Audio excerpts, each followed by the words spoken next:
여러분 한 주간 안녕하셨습니까? 재림신앙의 두 기둥 시리즈, 오늘은 멸망에 가증한 것은 어떤 세력인가 두 번째 시간입니다. 이제 다니엘 11장의 내용을 중심으로 함께 연구해 보도록 하겠습니다. 본문의 말씀을 읽고 시작하도록 하겠습니다. 보라, 바사에서 또 새 왕들이 일어날 것이요 그 후에 넷째는 그들보다 심히 부요할 것이며 그가 부요함으로 강하여진 후에는 모든 사람을 충동하여 헬라 왕국을 칠 것이며 장차 한 능력 있는 왕이 일어나서 큰 권세로 다스리며 자기 마음대로 행하리라. 그러나 그가 강성할 때에 그의 나라가 갈라져 천하 사방에 나누일 것이나. 다니엘서 11장 2절로 4절의 말씀이었습니다.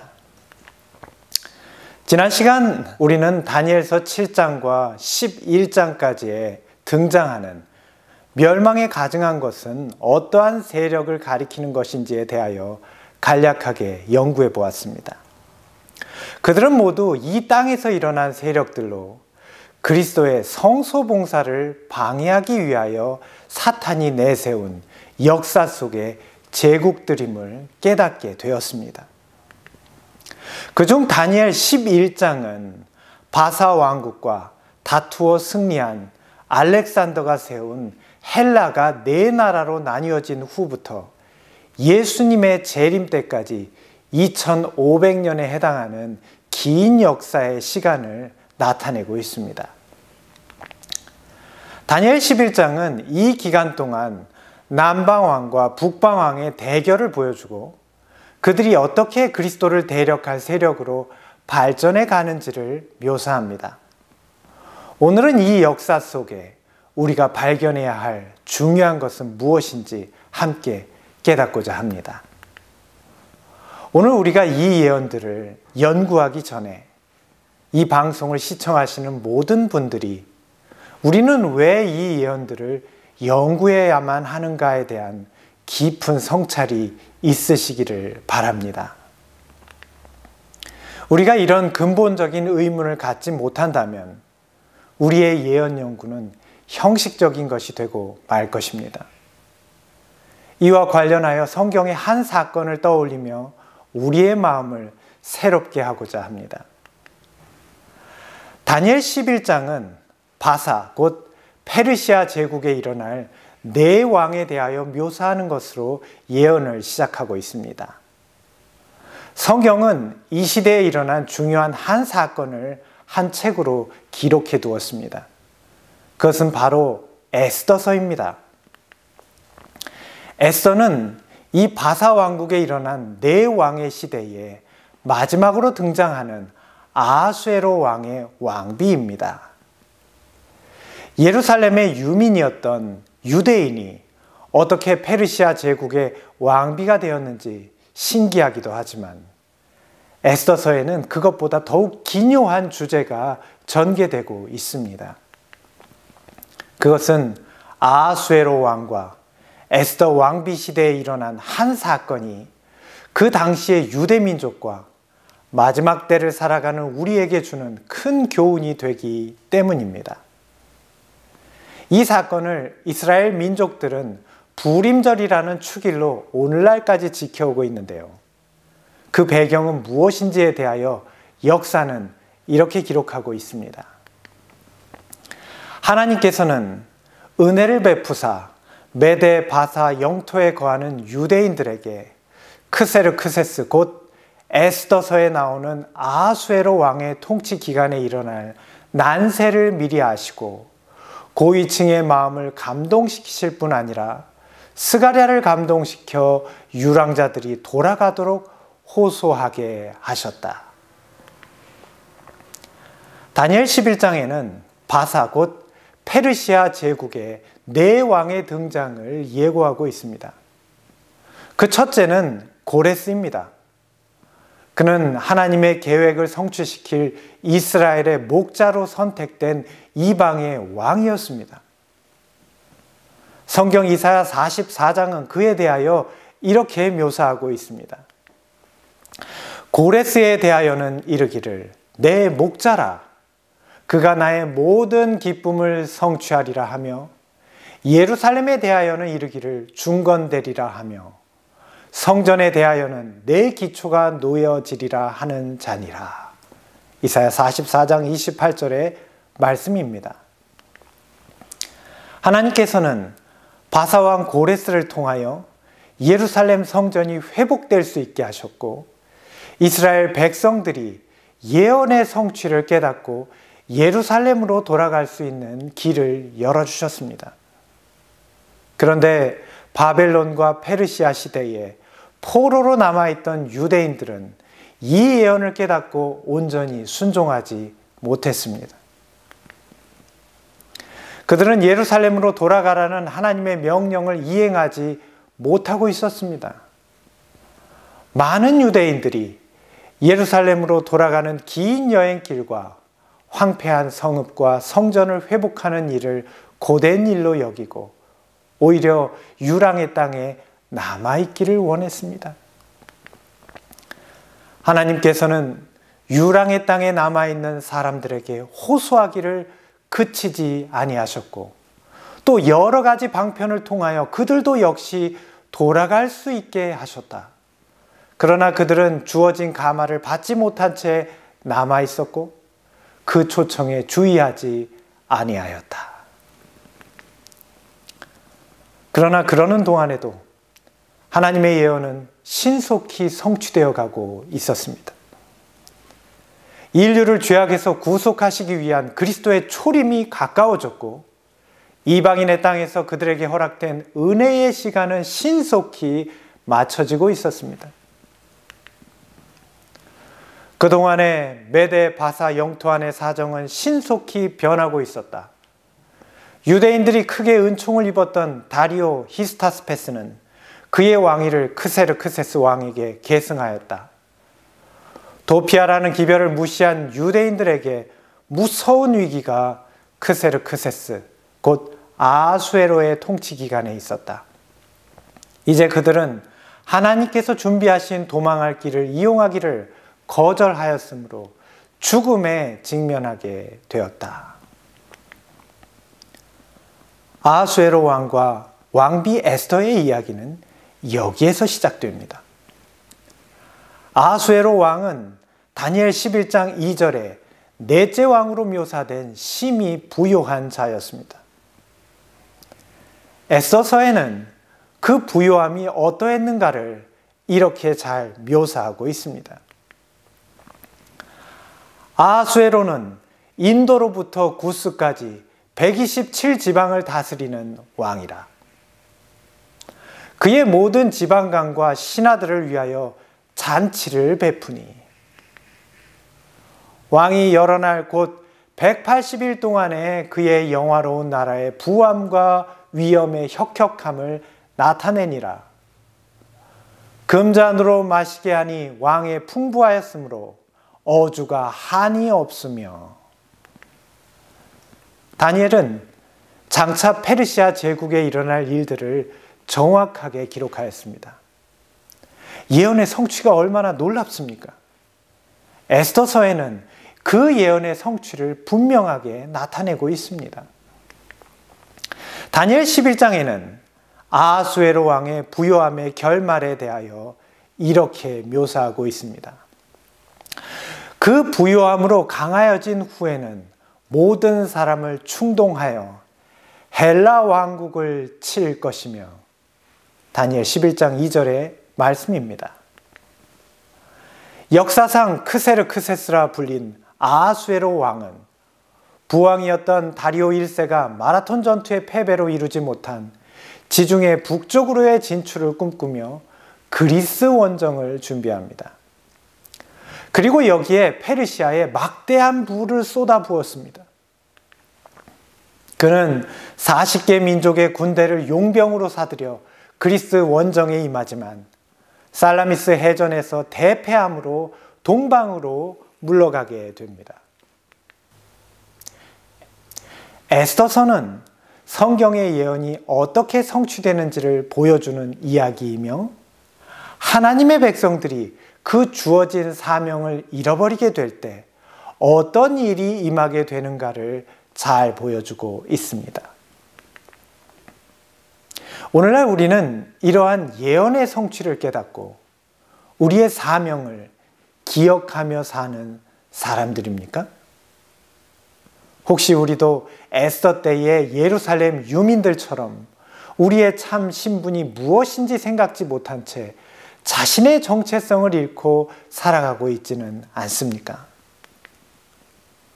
우리는 예언 연구를 통하여 하나님의 뜻이 세상에 어떻게 성취되는지 알게 됩니다.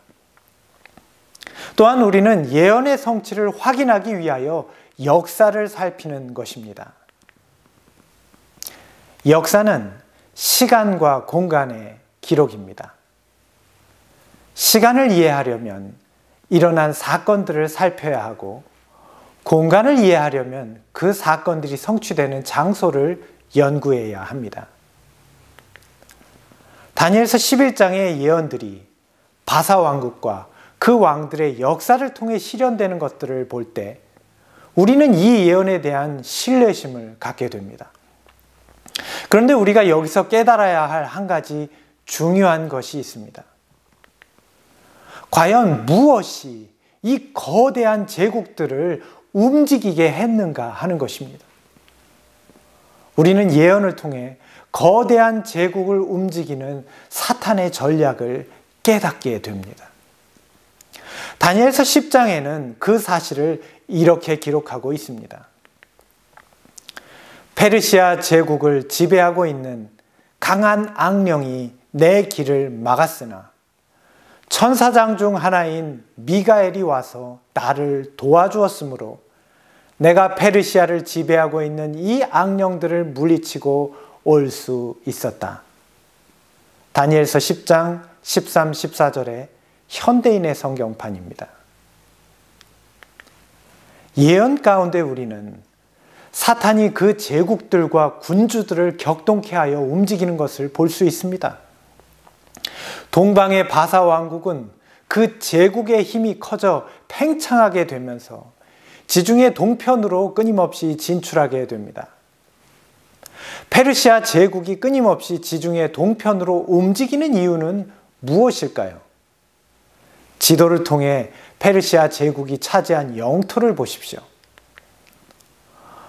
동으로는 인도 북부로부터, 남으로는 이집트와 북으로는 트라키아, 오늘의 터키까지 이르는 광대한 땅입니다.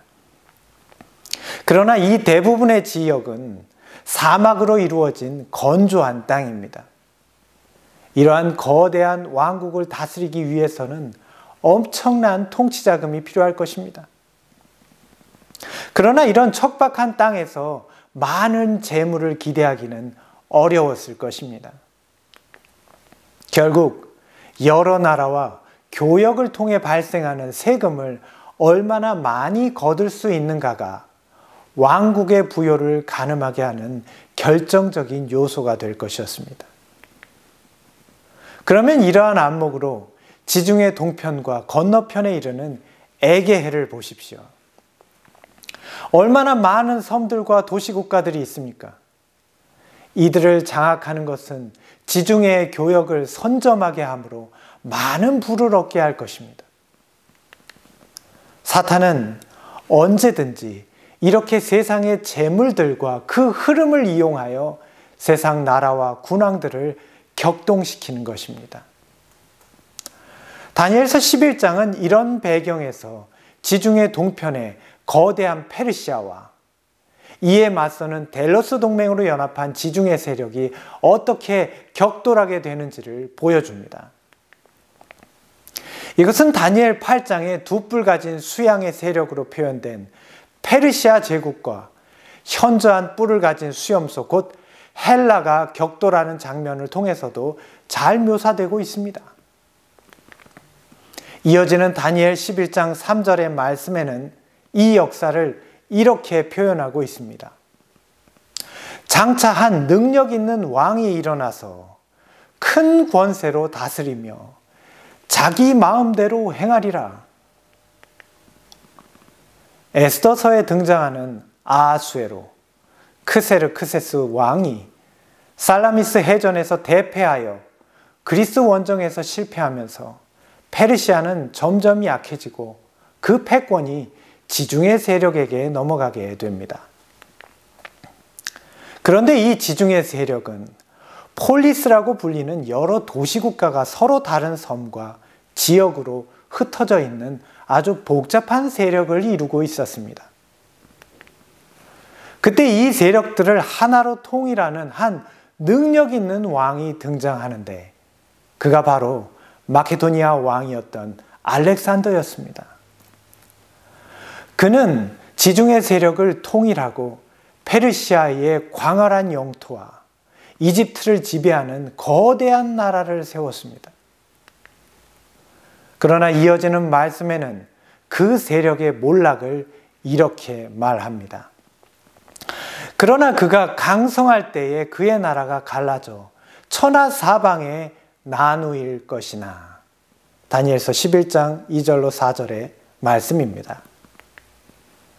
이 말씀은 다니엘서 8장 8절과 평행을 이루는 말씀입니다.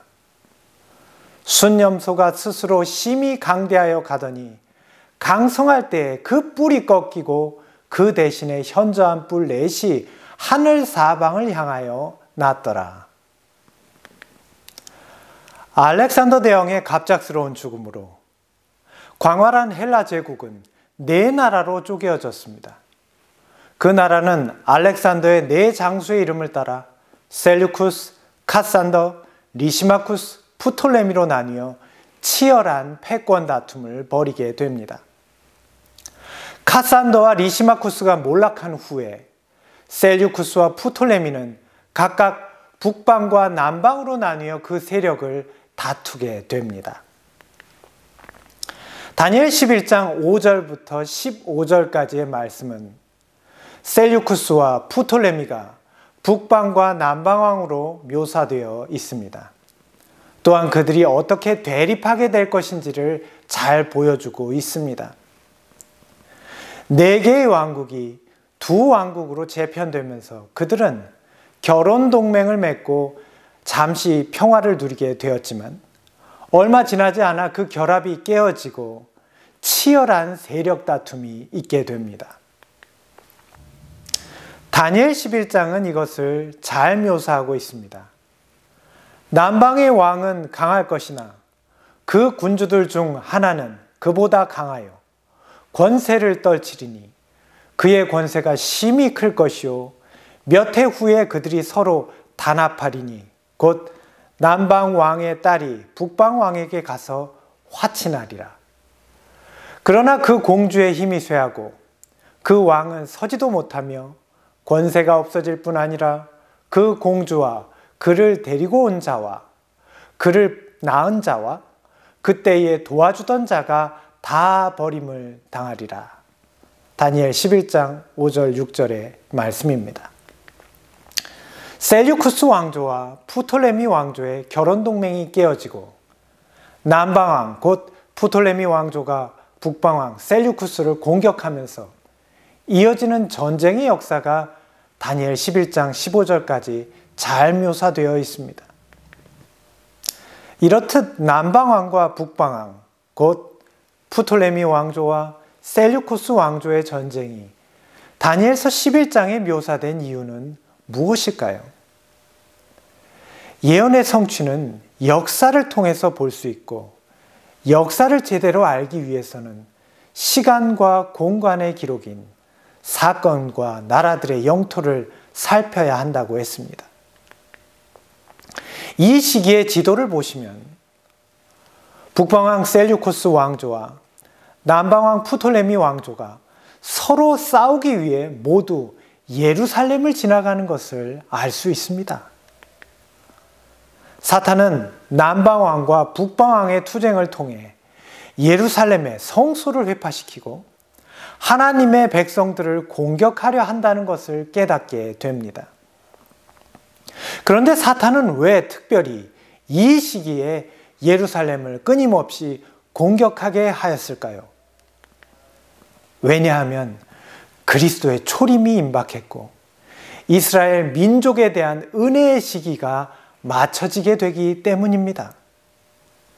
사탄은 그 예언의 성취가 가까울수록 더욱 힘써 세상의 군왕들과 나라들을 격동시킵니다. 그러므로 남방왕과 북방왕의 투쟁은 이스라엘 백성을 통한 하나님의 예언이 성취되는 것을 막으려는 사탄의 책략인 것입니다. 그렇다면 예언의 성취가 가까워진 이때에 예루살렘에 거하던 하나님의 백성들은 어떤 상태에 있었을까요? 이스라엘 백성들은 바벨론에 의해 멸망을 당하고 포로로 끌려갔습니다. 그러나 하나님께서는 이방 땅에서도 그 백성들에게 자비를 베푸셨습니다. 바벨론의 왕들 앞에 다니엘을 보내시어 군왕들의 마음을 감동하시고 하나님의 백성들을 돌보게 하셨습니다. 이후 바사왕 고레스와 다리오의 마음을 감동시키셔서 하나님의 백성들에게 자비를 베풀게 하시고 신앙의 자유를 주셨습니다. 그것은 알렉산더의 시대에도 마찬가지였습니다. 그러나 이제 그들을 보호하던 하나님의 은혜가 거두어지고 투쟁의 시대가 시작된 것입니다.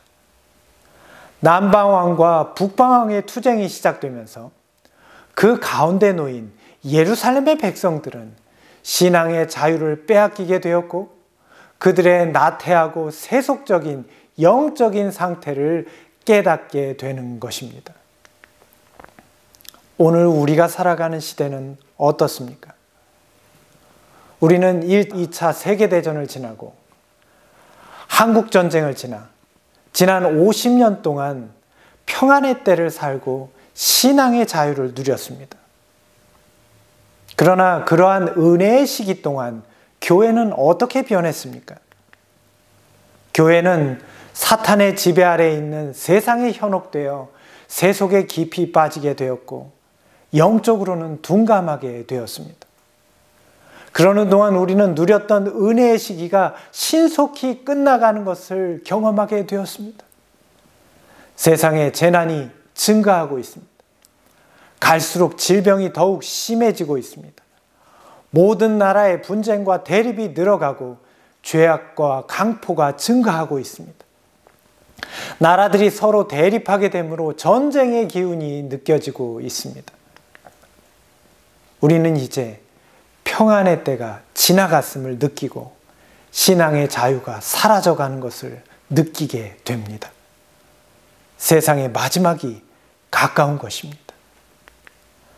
다니엘 11장에 프톨레미 왕조와 셀루쿠스 왕조의 투쟁으로 시작된 남방왕과 북방왕의 투쟁은 이제 로마와 교황권으로 이어져 마지막 때까지 이어지고 있습니다. 이 마지막 때에 다니엘 11장에 남방왕과 북방왕의 싸움은 더욱 치열해지고 있습니다. 그러나 동북에서부터 소문이 이르러 그를 번민하게 하므로 그가 분노하여 나가서 많은 무리를 다 죽이며 멸망시키고자 할 것이요. 다니엘 11장 44절의 말씀입니다. 사탄은 마지막 시대에 이 예언들을 깨닫는 하나님의 백성들을 공격하고 있습니다. 사탄은 하늘 성소에서 예수 그리스도의 중보 사업이 마쳐지는 것을 방해하고자 이 땅에 하나님의 백성들이 그 마음을 그리스도께서 계신 하늘 지성소로 향하지 못하도록 공격하고 있습니다.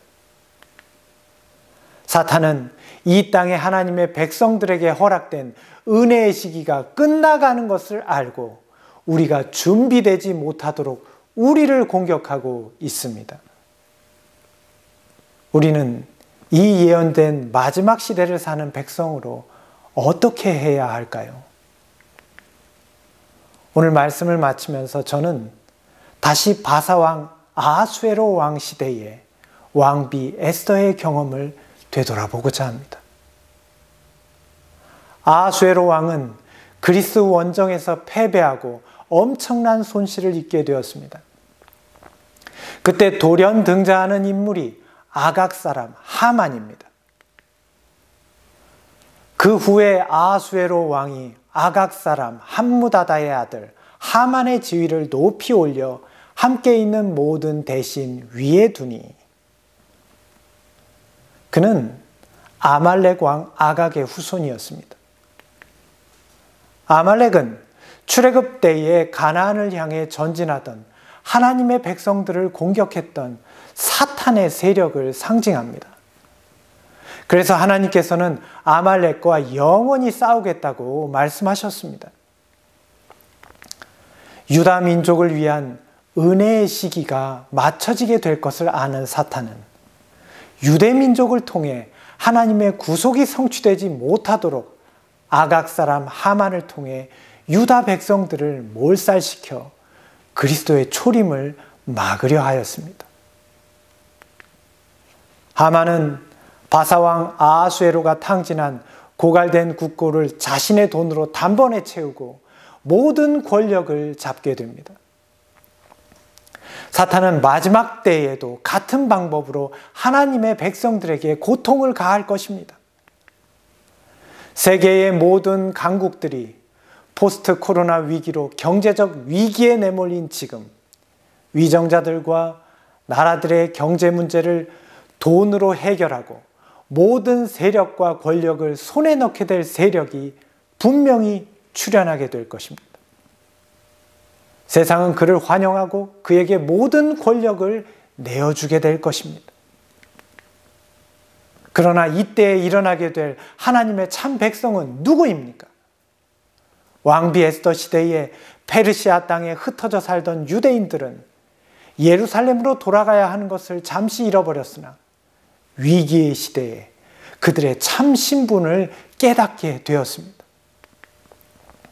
예언이 성취되고 예루살렘으로 돌아가야 함을 깨닫게 되었습니다. 에스더 시대에 하나님의 백성에게 이른 시련은 그 시대에 국한된 특별한 경험이 아니다. 과거 여러 시대를 통하여 사람들로 하여금 참 교회를 박해하게 한 동일한 정신이 장래에도 하나님께 대한 충성을 지키는 사람들에게 동일한 행동을 하고자 할 것이다. 지금도 이 마지막 대투쟁을 위한 준비가 이루어지고 있다. 다니엘 11장의 남방왕과 북방왕의 투쟁은 마지막 때에 하나님의 백성을 향하게 될 것입니다. 우리가 계속 연구하게 될 다니엘 11장의 후반부는 이것을 잘 보여주고 있습니다. 그들이 분노하여 하나님의 백성들을 대적하게 되는 이유가 무엇입니까? 마지막 때에 하나님의 백성들이 예수 그리스도를 따라 하늘 성소를 향해 믿음으로 전진하는 백성들이기 때문입니다. 이 은혜의 시기가 맞춰질 때 하나님의 백성들은 하나님의 율법을 마음에 새기고 그리스도의 품성을 나타내므로 그들의 패악과 불법과 하나님을 대적하는 정신을 그대로 폭로할 것이기 때문입니다. 사랑하는 성도 여러분, 이것이 우리가 예언을 연구해야 하는 이유입니다. 우리는 이 땅의 사건들을 통해 하늘에서 그리스도께서 이루시는 우리의 구속을 깨닫고 그분의 다시 오심을 준비하게 됩니다. 우리는 왕비 에스더의 시대와 같이 모든 하나님의 백성들이 그 마음을 함께 모으고 금식하며 기도해야 합니다. 또한 우리는 에스더와 같이 죽으면 죽으리라는 각오로 진리를 믿고 전진해야 합니다. 이 말씀을 기억하시기 바랍니다. 어떠한 권세로도 그들을 구원할 수 없는 것처럼 보였을 때에 에스더와 또 함께 있던 여인들은 금식과 기도로 그 문제와 부딪혀 그들의 백성들에게 구원을 가져왔다. 이제 우리의 중보자이신 예수님께서 하늘 지성소에서 그 모든 속죄 사업을 마치시고 다니엘에게 약속하신 대군 미가엘이 되셔서 왕의 왕으로 우리에게 나타나실 날이 멀지 않았습니다.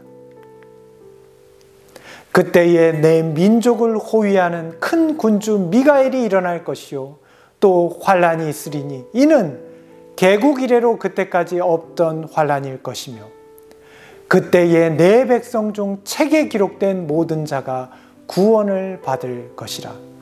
다니엘 12장 1절의 말씀입니다. 사랑하는 성도 여러분, 주님께서 이 땅에 다시 오시는 이유를 깨닫게 되시기를 간절히 바랍니다. 주님께서 재림하시는 이유는 이 마지막 때에 사탄과 그 오류들을 향해 대쟁투에 서는 하나님의 백성들의 편에 서시기 위함임을 기억하십시오.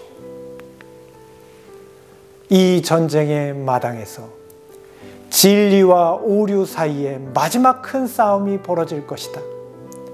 하나님께서는 에스더와 모르드게의 시대에서처럼 오늘날 당신의 진리와 당신의 백성을 옹호하실 것이다.